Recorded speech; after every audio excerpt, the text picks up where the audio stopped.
Hello, I'm Mike Stranney and I'm the Director of Fundraising and Communications here at the RAF Benevolent Fund. I was also an RAF child myself, so it gives me great pleasure to host this event on a topic so close to my heart for you all today. So welcome and thank you for making the time to come along. In a moment, we'll hear from Dr Hannah Brooking, who's the lead researcher at the fund, and she'll present the research. We'll then introduce our expert panel and take questions from our audience. Please, if you have questions, ask them via the chat function, or you can email research@rafbf.org.uk. The event will also be recorded, so if you lose your connection and you can't rejoin us, there'll be an opportunity for you to watch it again. Please join in the conversation as well, using the hashtag Children in the RAF to talk about your experience of working with RAF families and how this research might inform that work going forward. Now, I'd like to introduce you to Air Vice Marshal Chris Elliott, Controller of the RAF Benevolent Fund. Chris joined the fund last year, like myself, and comes with the experience of a 35-year RAF career. Her last posting was as Chief of Staff of Personnel and Air Secretary, giving her a unique insight into the needs of regular and reserve personnel. Chris is also a mother, and her two children, now teenagers, grew up on RAF stations and will no doubt have had experiences which will resonate with the research with what our research describes. So over to you, Chris. Thank you, Mike. I am delighted to welcome you all to this event, albeit from a small screen, has become the norm during these strange times. In Wi-Fi we trust. The subject of children and their mental well-being has been under a spotlight for much of the past 12 months in response to the disruption to their education, the effect of 3 national lockdowns, and the general worries about coronavirus. So it's timely that we are launching this research today, the first of its kind, looking specifically at the needs of children growing up with parents in the Royal Air Force. This research asked the children themselves, not their parents, carers, or teachers. Its aim was to give these children a voice, and to hear that voice, really listen to their lived experiences, and then take action. The results we have to present to you today are born out of an in-depth conversations with those children and young people. This wasn't a please tick a box exercise.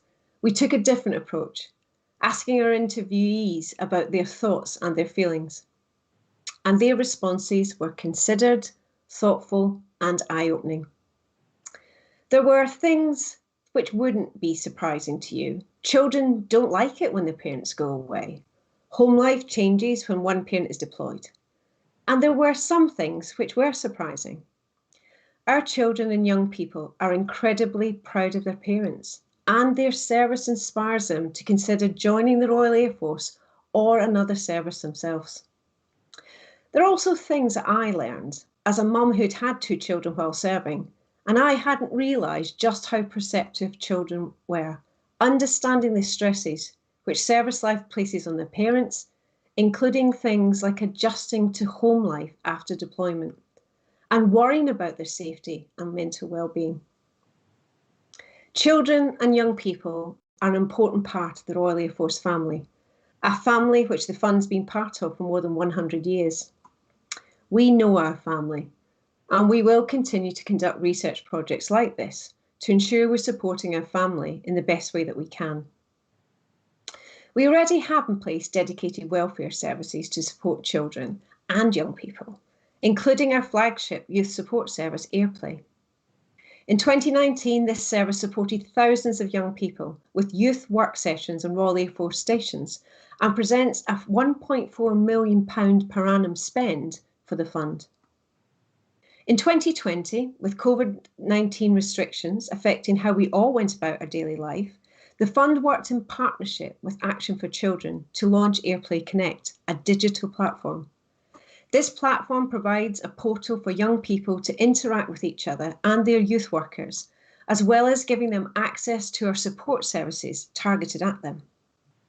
Crucially, it also allows us to reach those who live in the diaspora, who may feel disconnected to the rest of the Royal Air Force family and unsure of where or what support there is.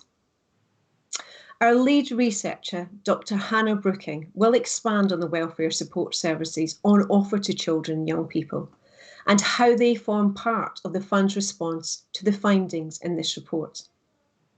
we are proud to be the first organisation to carry out research which focuses solely on the wellbeing of children of Royal Air Force parents, and we want to exploit this position to engage our partners, collaborate with sister organisations to put this work to good use and improve the outcomes for these young people.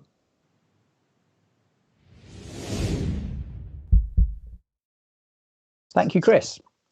As I mentioned, I'm new to the RAF Benevolent Fund myself, having joined the charity last spring. But as I said at the start, I'm not new to the Royal Air Force. I was, maybe still am, an RAF kid. I was born on the station at RAF Akrotiri in Cyprus and grew up on stations both here in the UK and in Germany, living, now I think about it, in 8 different homes in 8 different places by the time I was 10. My experience growing up in an RAF family was, on the whole, a very positive one. I got to enjoy station amenities that most of my civilian friends either didn't have access to or couldn't afford in a civilian world. And while there might have been a few tears, generally I liked moving to new places and making new friends. I joined clubs and had parents who were very active in station life, with my dad running the roller rink at RAF Cosford and the kids' summer scheme as well. And it was a safe, fun environment to grow up in. I do realise, though, that I was lucky. We stayed in one place through most of my secondary schooling, whereas my younger sister moved back from Germany halfway through her GCSE years, which she found really hard. And leaving close friends at that age was tough too.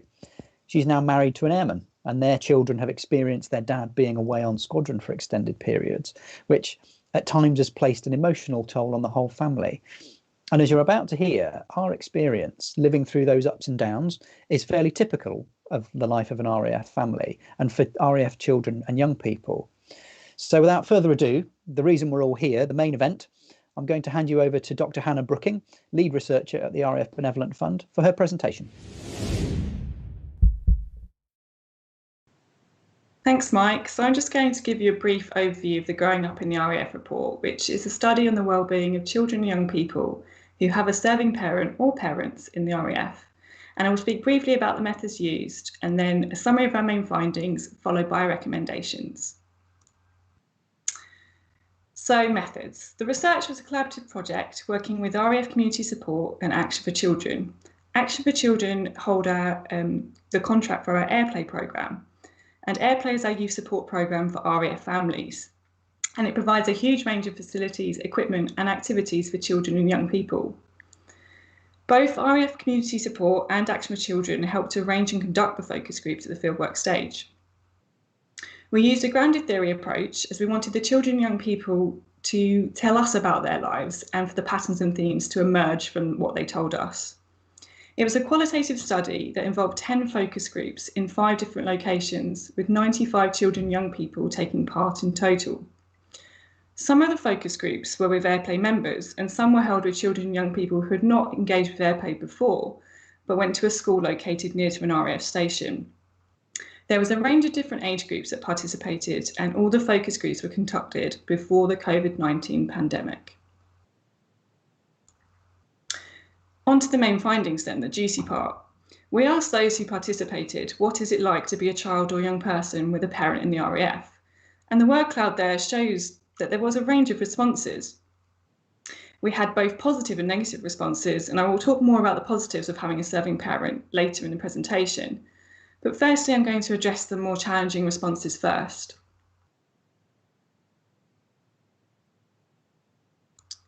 Three themes emerged from the children and young people when they were telling us what it's like to have a serving parent.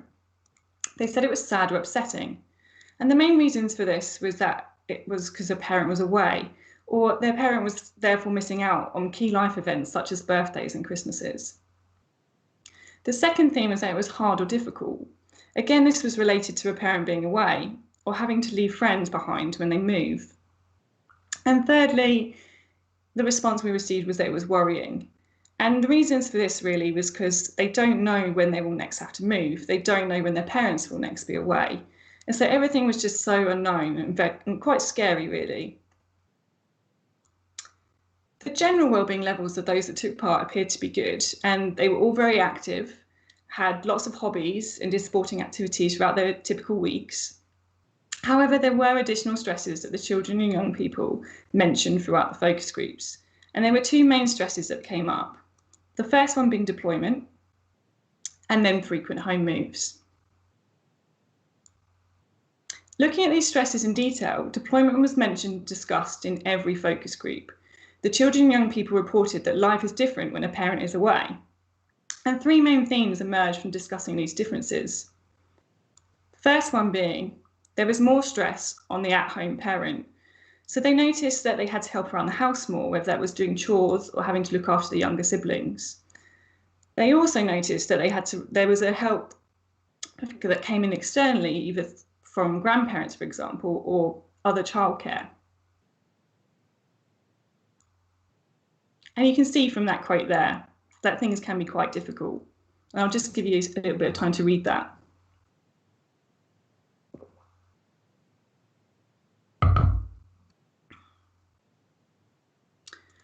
The second difference they noticed was that there was a change of atmosphere or routine when someone was away, such as the house being emptier, which you can see in that quote there, or because they couldn't go to their usual club after school because there was no one there to do pickup. And the third thing was that there was a change in their emotion, in their own emotions. So they felt more upset when a parent was away, or for example, they felt safer when that parent returned. And that's displayed in that quote that you can see there. Some of the older age groups had the realisation and did discuss how hard it was for the returning parent to adapt to home life when they came back from a deployment. So moving on to frequent home moves. Different postings can often not only mean a new home, but also new school, new classmates, new teachers, new friends. Everything changes. And of those we spoke to, all of them had experienced at least one house move, and many had experienced many more. The maximum number of moves was 15, which is obviously quite high. The overwhelming theme when discussing home moves was having to leave their friends behind, and this was often discussed in the context of school. So those feelings of anxiousness of having to leave their school friends behind.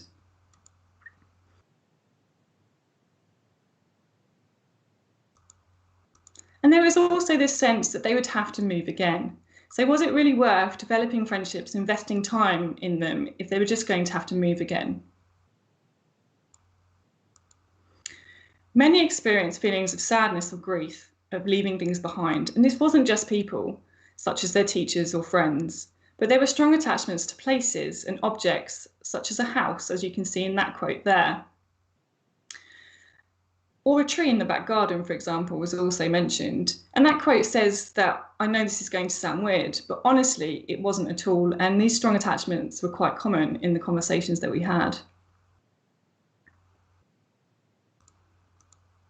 Another common theme was the disruption that moving brings, especially to their education. So whether that was continuously having moving boxes everywhere, but the biggest disruption they mentioned was to their education. Whether that was missing out on topics or having to redo them, falling behind on their schoolwork, or just being bullied for being new or different. When discussing their worries, the main theme that emerged here is that they worry about their parents, and specifically about their parents' health and safety. That anxiety was also exacerbated as the concern was linked to a parent being away, but including also concerns for the at-home parent as well. And across all the groups, even the younger groups, there was this grasp that their parent could be in potential danger. And the older groups also mentioned a concern for their parents' mental health.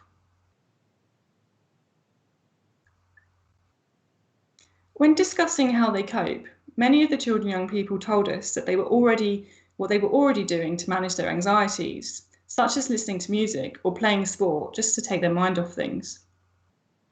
And the younger children discussed a need of physically getting rid of their worries to alleviate any of their anxious thoughts. So whether that was a worry teddy or a worry jar, they just write down their thoughts and put them away.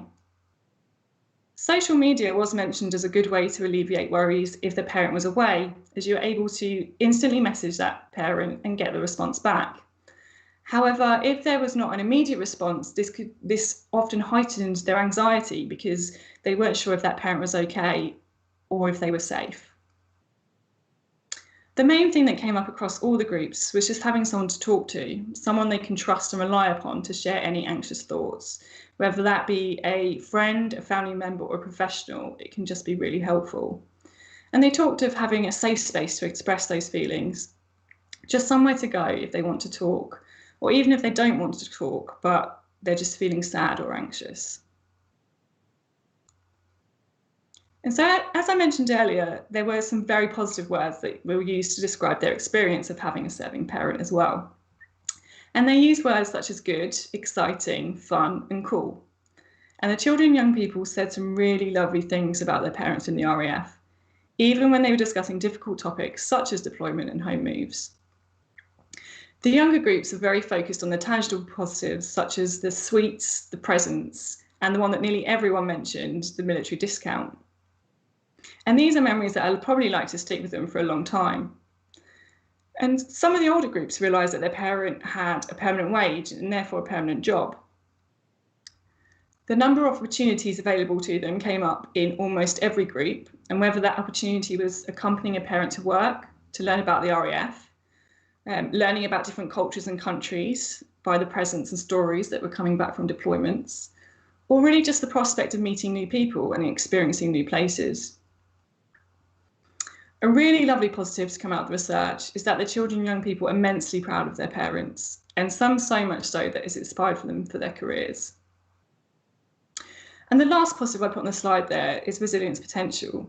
There is this perception that children and young people who have a serving parent are resilient. And this did come out in the focus groups. There was this recognition that it's got easier to cope with deployments and home moves. For example, as they've got older, it's got easier as they now understand the process and what is happening more.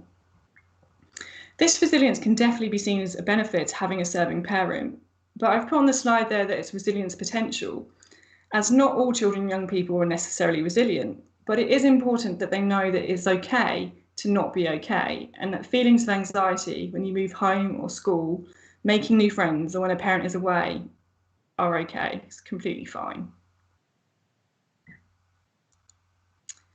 To conclude, life with a serving parent in the RAF certainly does have its positives.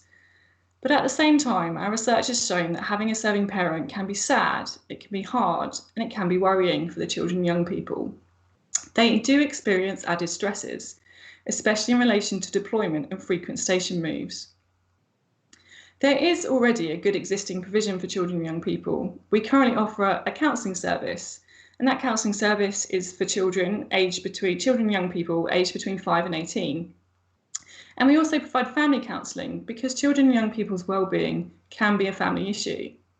We have our airplay programme, which I mentioned earlier, and our Ben clubs, which provide stimulating activities for younger children on RAF stations. And there is our recently launched Airplay Connect digital platform. We have grant funding available for RAF stations to support needs such as stay and play activities, parenting support, play parks, and childcare centres. And of course, there is also provision for children and young people with serving parents from many other organisations as well. So bearing in mind the research findings and all the current provision that is currently out there, we make the following recommendations. We aim to promote our counselling services that I mentioned more widely, so the children and young people's counselling and the family counselling. We recommend that further support is provided to help parents to understand what their children are going through, how they might be feeling, and this we might do through webinars and workshops. We recommend that further wellbeing support is provided through the Airplay programme, and that includes resources through the Airplay Connect digital platform. We are directing schools and other professionals towards the Service Children's Progression Alliance's Thriving Lives Toolkit, as it's a great kit for understanding the challenges that service children and young people may be experiencing at school and how we can help them. And finally, we are making a call to the RAF that the deployment information provided to RAF personnel and their partners is reviewed to ensure that the findings of this research, other recent studies, are fully reflected. I thank you very much for listening, and I look forward to the discussion that is generated from this research.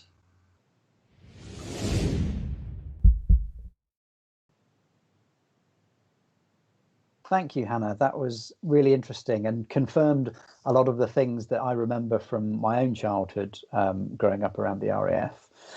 So, Hannah, as well as leading on this project, I understand you work closely with other academics and organisations who conduct research in this field, so you can ensure that the fund's well placed to respond to findings and incorporate them into our own work from across the field. Could you tell us, in your own words, what difference this fresh insight will make to the welfare support that the fund offers to children and young people? Yeah, of course. So as you'll have heard in the presentation, the fund has in place several support services either aimed specifically at children and young people, or we've expanded services to include support for them as well. And this has been done in response to a need identified by previous research, or the children and young people or their parents themselves have requested the support specifically. And going forward, this research will ensure that our welfare support for this age group is evidence-based.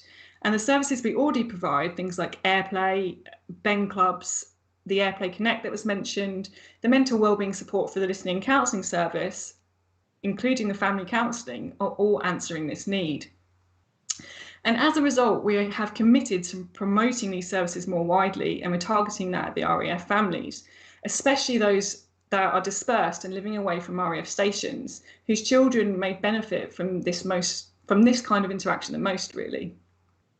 Each year, thousands of children are supported through our welfare services, and we really want to see that grow. We want to meet the need that we know exists and that we've found out through this research. Thank you.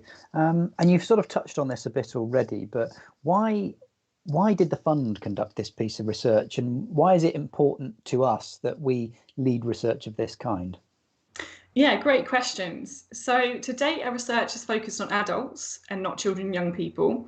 And there were an estimated 34,000 children and young people in the RAF family. And we were getting increased calls to the fund's listening and counselling service for support specifically for children and young people.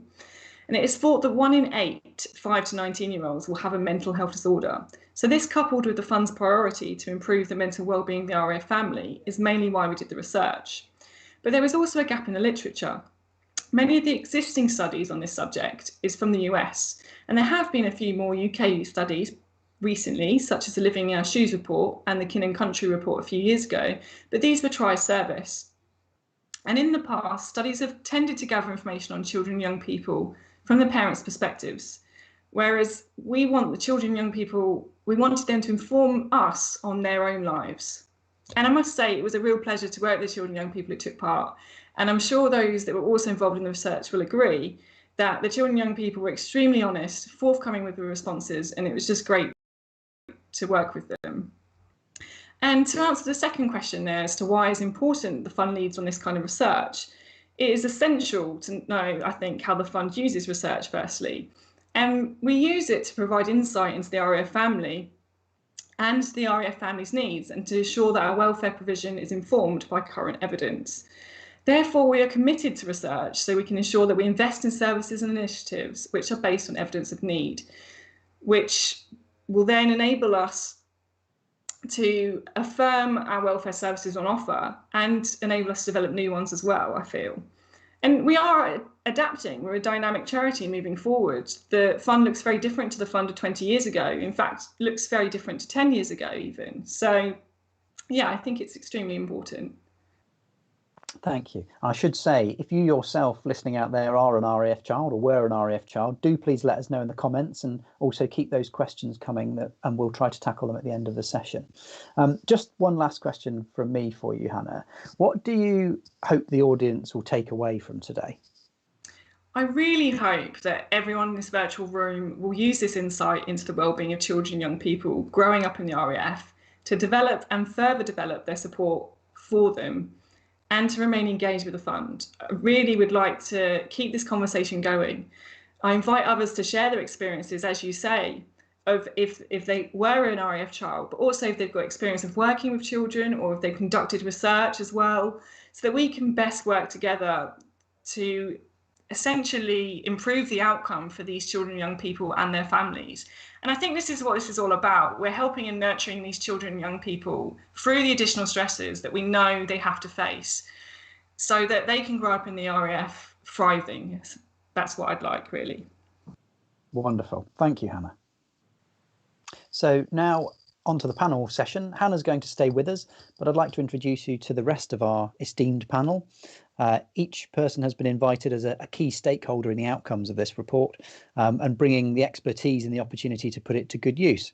So joining us today, we also have Jenny Withers, who is the Chief Community Development Advisor with the RAF, Louise Briggs, who's the Policy Advisor for Education and Childcare with the RAF Families Federation, Tom Cavalot, the Airplay Project Manager, who's part of Action for Children, and a special welcome to Natalie Evans, who's here to share some of her experiences growing up as part of the RAF family. If you've got any questions for the panel, please write them in the chat in the chat section in the comments for the channel you're viewing on, or you can email them to research@rafbf.org.uk. Now let's hear from someone who's lived this experience most recently as a young person in an RAF household. Natalie Evans is 17 and has been an Airplay member for 9 years. She's taken part in the regional and national Airplay forums since 2019 and now actually works as a sessional Ben Club play worker at RAF Bryce Norton. So Natalie, if you could tell me perhaps to start off with, what are the positives of being part of the RAF family for you? One of the positives would probably be, although moving around isn't the best, it's getting that experience of meeting so many new people around the country, seeing different areas.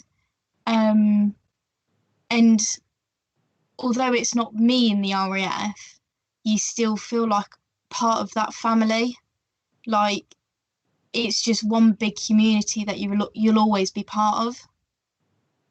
Can I ask, how many times have you moved? I've moved 7 times so far. Okay. And so, you know, that's one of the potentially tougher things about growing up in an RAF household. Thinking about those harder things, you know, what was the hardest part for you of growing up in the RAF family in your experience? I would say probably moving around again, because sometimes it's really hard to settle into new places, having to make new friends, get to know different people, but also not seeing my dad for 4 to 6 months. When you're little, he doesn't really tell you what he's doing when he goes away. So it's kind of not knowing what he's doing, where he is, why I'm not talking to him. I think that was one of the toughest parts. Okay. And so how did Airplay make a difference for you then? Having Airplay, it was that safe space to go to every week, and it was having the youth workers that knew what was going on, they understood it, having different young people there that were also going through the same thing that I was, because that's not always the case when you go into school. You know, other kids, civilians don't understand. So going to school or going to youth club and having them people there, it helps a lot more. I understand. Thank you, Natalie. And thank you also for your commitment to becoming a worker for the Ben clubs as well, which is absolutely fantastic. Natalie's going to be sticking around for the Q&A session at the end. So as ever, please put any questions you might have for Natalie in the comments box, and we'll do our best to respond to those at the end of the session.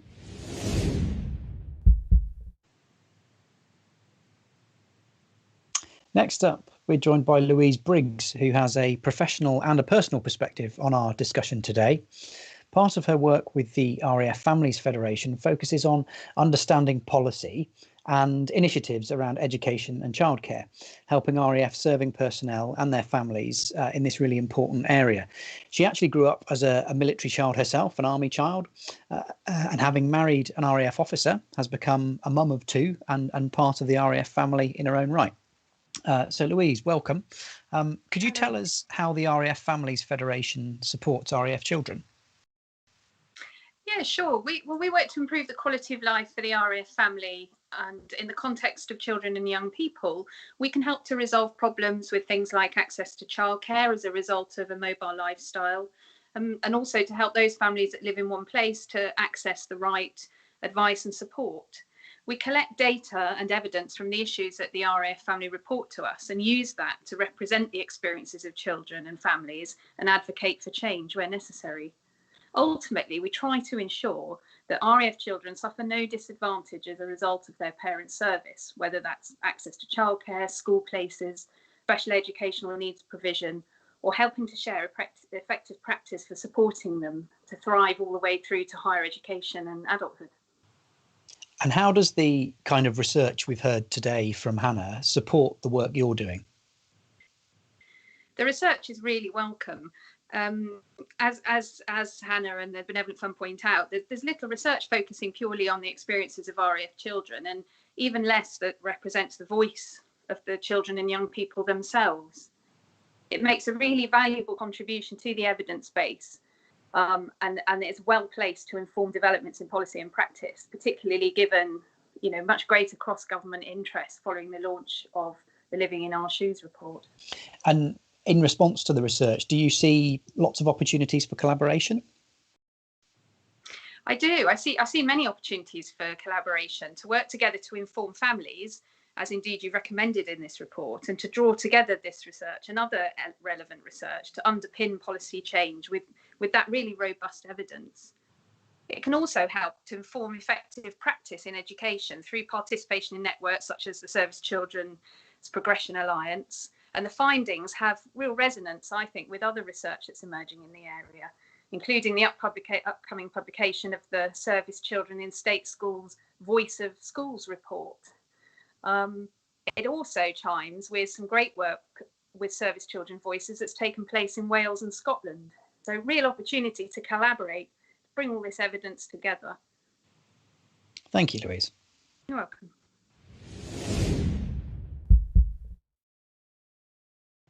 Next up, we have Tom Cavallo, who has worked with AirPlay since it was launched more than a decade ago. He started out as a station youth worker before moving into management of the scheme he now leads as project manager. Welcome, Tom. Hi, Mike. So tell me, from your experience, how can AirPlay and its station youth workers support RAF children? Well, I suppose it's the old adage of somewhere to go and something to do, someone to talk to. And that really applies to AirPlay and its sort of fundamental aim to support young people. Because AirPlay provides a community where children and young people can relax and make friends, challenge themselves, take part in activities they enjoy. But importantly, it provides somewhere they can do all that and be accepted as themselves without any pressure or prejudice. And the role of the youth workers in that environment is to provide that trusted adult that the children and young people can explore their ideas with, talk through any issues or concerns, look at ambitions, to be role models and provide a listening ear, and to some extent provide signposting onto other wellbeing support, but most importantly take a genuine interest in what's going on for each individual young person at that moment in their life. And I think by doing all of those things and providing those activities and that safe space, it gives children and young people an opportunity for respite from school and home pressures, support with transitions. That might just be somewhere to go and chill with friends. It could be going away on residential weekends and pretty much everything in between, really. And thinking about the research we've presented today, how do you think this research might be incorporated into the work you're doing? Yeah, I think what this research does is it kind of reaffirms a lot of the things that we started to understand anyway. One of those is that young people need support with transitions, not just their life transitions, but transitions that come about through postings and that sort of transient nature of life within the Royal Air Force. And we want to be able to ensure that AirPlay provide that wherever they go. So wherever they're posted, they know that there's that continuity of an AirPlay project that's there specifically for them. Some might ease some of their anxieties about moving. And again, provide somewhere that will allow them to unwind and express themselves, but also make new friends and make links with the new community. So I think how we'll use the research, and we're starting to do some of this already, is working on joining up projects more and more as much as possible, We've got a new platform called AirPlay Connect, which is our digital platform, and in a sense a response to the pandemic, and that's allowed a lot of our young people to connect with each other in a way they wouldn't usually be able to because of the sort of dispersed nature of the projects.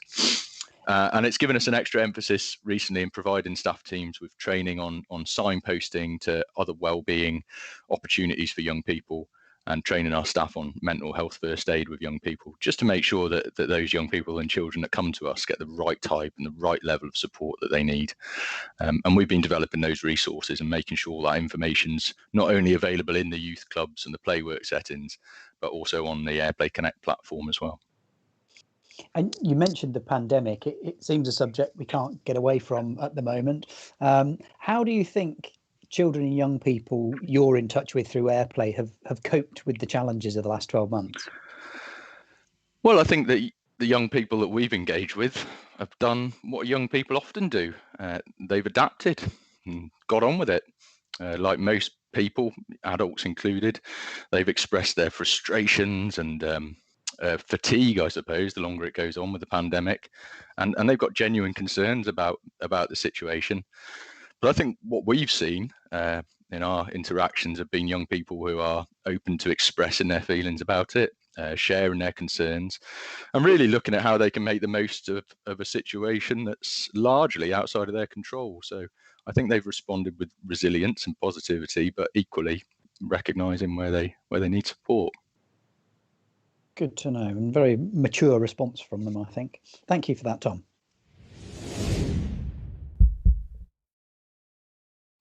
And last but by no means least, we welcome Jenny Withers, who's the Chief Community Development Advisor for the Royal Air Force. Jenny has almost 20 years experience working in community development with the RAF and now advises at the highest level of the service. Hi, Jenny. So tell me, how much of your role involves supporting families of service personnel, and how important is that to the RAF? So we're in a really privileged position in that our roles were created to work with service personnel and their families. So one of the core functions of a community development officer is to carry out a community needs analysis, and that involves looking at what we currently have and where there may be gaps in provision, and that's for the whole of the RAF community, but we particularly focus on service personnel and the children, young people, and what services they may require. And clearly there are lots of stakeholders involved in delivering change for children and young people in the RAF family. So what can you do to bring all of those key stakeholders together to make that change happen? So we work really closely in partnership with the RAF Families Benevolent Fund and Action for Children in delivering the AirPlay project. We also work with the other charities, the service charities and the other services to ensure that we provide young people with all the support that they require. And now we've got this research. What do you see as the challenges ahead coming out of it? I think there's a real opportunity. I think there's some fantastic work that's already going on. DCYP, they run the mod labs, the work with the local authorities and education authorities, and also the SKIP Alliance. They've produced this Thriving Lives toolkit for schools to utilise. So I think it's really just taking a momentum from this research and driving it forward to see how we can do the best for our service children, young people. Thank you, Jenny.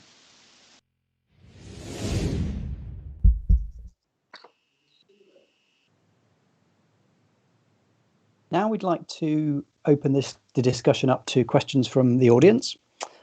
So if you'd like to write your questions in the comments or email them directly to research@rafbf.org.uk, we'll put as many as we can to the panel in the time we have left. Please also include your name and your organisation if you've joined us today for your work. To start off, we've had a question from Amanda already about seeing the report. So just to reassure you, everyone will be able to download the report from the Fund's website straight after the session. So that was an easy one dealt with. So first question for the panel is a question for Hannah, and it comes from Nari Noel Orzel. And the question is, have similar studies been done, or are you aware that they're planned to be done for the other services, namely the Army and Navy?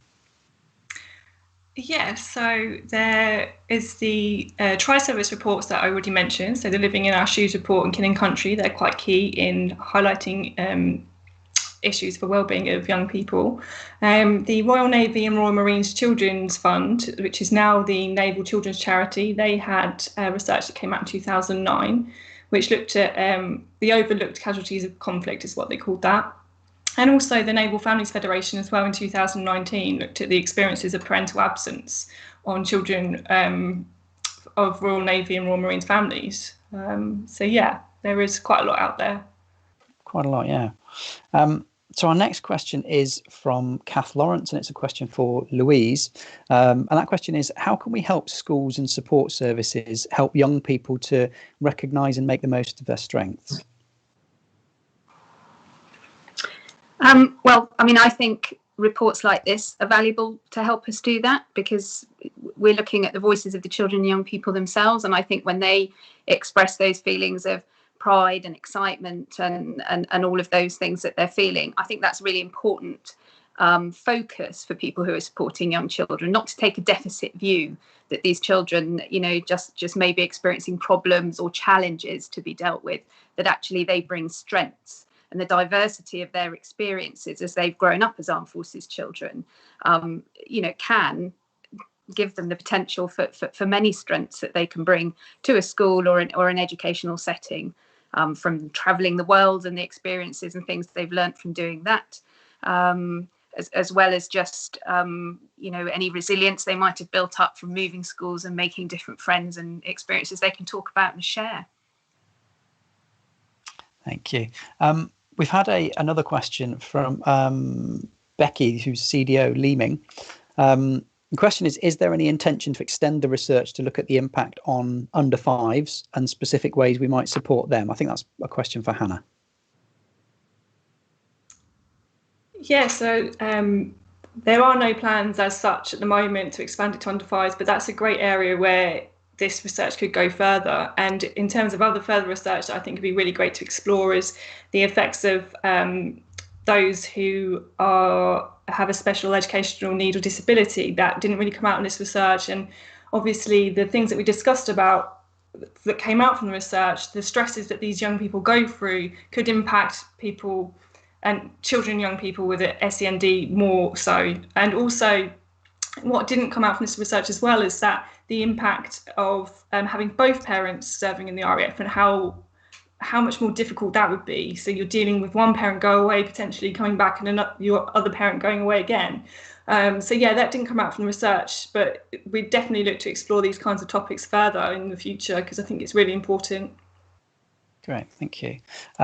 Next question, perhaps it'd be good if Jenny might want to tackle this one. Do you think the findings are still relevant, given that the research was conducted pre-pandemic? I mean, are RAF children still experiencing the same things in your experience? Yeah, I think absolutely. I think if anything, what the pandemic has taught us is that these issues are perhaps more prevalent. But yeah, certainly the impact of deployment and the moving around is massively impacting on young people. Thank you. And I mean, perhaps this is a question, you know, specifically for Hannah, but I think anybody chime in if you have a response. Why has it taken this long to do this kind of research on the RAF children specifically? Yeah, so mainly the reason for that is because we decided to do qualitative research, not quantitative. So we chose to do qualitative because, as Chris mentioned earlier, for us, we wanted the children and young people to tell us about their experiences. And to do that, we wanted open-ended questions. So the research essentially, the data we collected, it was open-ended, narrative and holistic, and enabled us to build up this rich picture of their experiences. And essentially it was them informing us on their lives. It was their voice. And so that did take time. And of course it was like 10 different focus groups. So the logistics of planning those focus groups, some were in airplay youth groups, some were in schools. So that all took quite a long time. And then just the nature of qualitative research, really. You have to all the focus group data that we collected amounted to over 8 hours worth of audio, and just having to transcribe that and then immersing ourselves in the data to find out the themes from what they told us, really. So it's a long process, and of course there was all the publication logistics that brought us all here today, and it all takes time. Thank you. We've got a couple of questions, actually. We've got a couple for Tom. I mean, the first one I'd be interested to know is, perhaps Natalie might want to chime in on this too. Have you found yourself sort of having different conversations with children and young people through Airplay and Ben Clubs since the pandemic started? Yeah, so I mean, firstly, we've been speaking to them digitally rather than face to face, so that's changed the conversation somewhat. Group sizes have been smaller. Usually we've been youth clubs with a lot more young people. So I suppose one of the things that we've been able to do is have slightly more intimate conversations with young people as the group sizes have reduced through the digital format. Young people have wanted to talk about the lived experience of the pandemic as well, which is no surprise. And one of the things that they've talked about is the sort of support that they need as well. So yeah, the conversation has changed a little bit from your standard Thursday, Friday night in the youth club, where it'll be about the activity and about that sort of social group experience of really getting involved and having fun. And it has been a little bit different. But on the whole, young people, whether it's in the youth club or digitally, want to talk about what's going on for them in that moment. And at the moment is a pandemic, and that's one of the things that they want to talk about. But equally, conversely to that, they also want to talk about things that aren't the pandemic, because that's been dominating the global conversation at the moment. So having a little bit of respite as well is quite important. Have you found the same thing, Natalie, in your sort of experience? Yeah, I think sometimes it's quite hard to get the young people talking on online sessions as well. Sometimes it's they don't want to unmute themselves and talk in front of the whole group, so they're typing in the chat. Maybe they're not communicating as much as they would in a group. I think that's probably a massive thing as well now. Like sometimes they're just isolating themselves a bit worried to talk online, or you get people that won't stop talking and that's all they want to do, whereas in a group they wouldn't. Yeah. Tom, could you tell us a bit more about Airplay Connect, and were you planning on launching it pre-pandemic?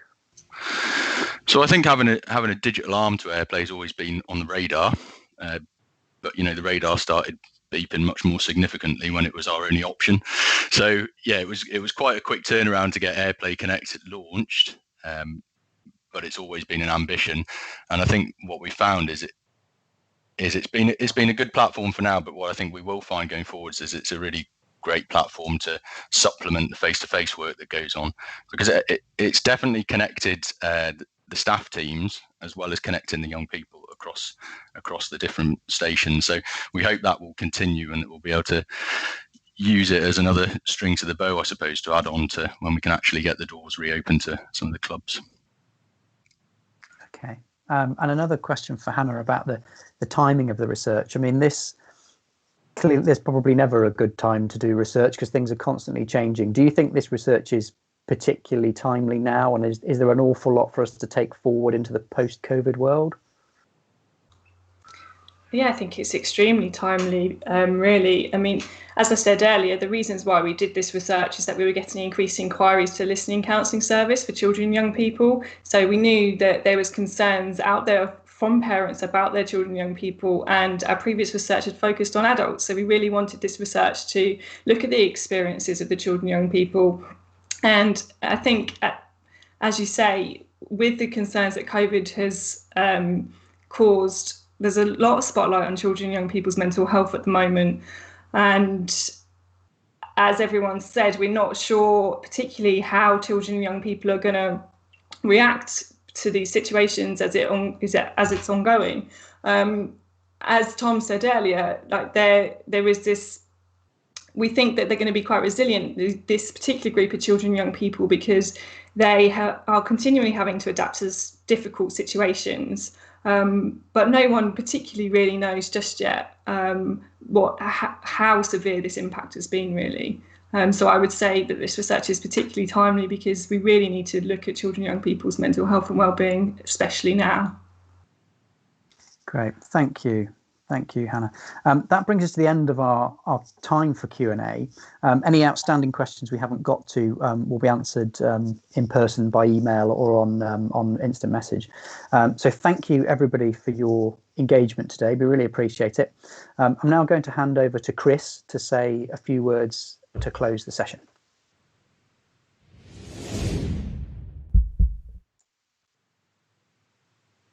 Thanks, Mike, and thanks to the panel for this afternoon. And I just want to say on behalf of all of us who've taken part in this research, without Dr. Hannah's leadership in this, Hannah, I think we wouldn't have got to where we were today. But my real thanks to you, to Jenny, to Natalie, to Tom and to Louise for taking part and for answering some really great questions as well. But I also want to say thank you to all those that are listening in today and maybe following up on YouTube later. This is us in terms of a community to be able to work together to keep the sharing and collaboration going, because it's really important that we're all working together in this. And even with these problems and issues, we heard about children in schools, but working with our school communities as well, potentially, to make sure that we continue to provide that support. But I also want to say a huge thank you to the children and young people that took part, because without listening to their voices and them sharing their experiences, we wouldn't have been able to have this evidence-based view on what are affecting children as part of growing up in the Royal Air Force family. And I really do look forward to the continuation of our relationship in terms of sharing information, sharing research, and to Hannah's point earlier, looking at actually what in the future we still need to do. So on behalf of us all, thank you very much for contributing today. And I really do look forward to working with you in the future as we continue to support and improve the outcomes for children and young people who grow up in the Royal Air Force family.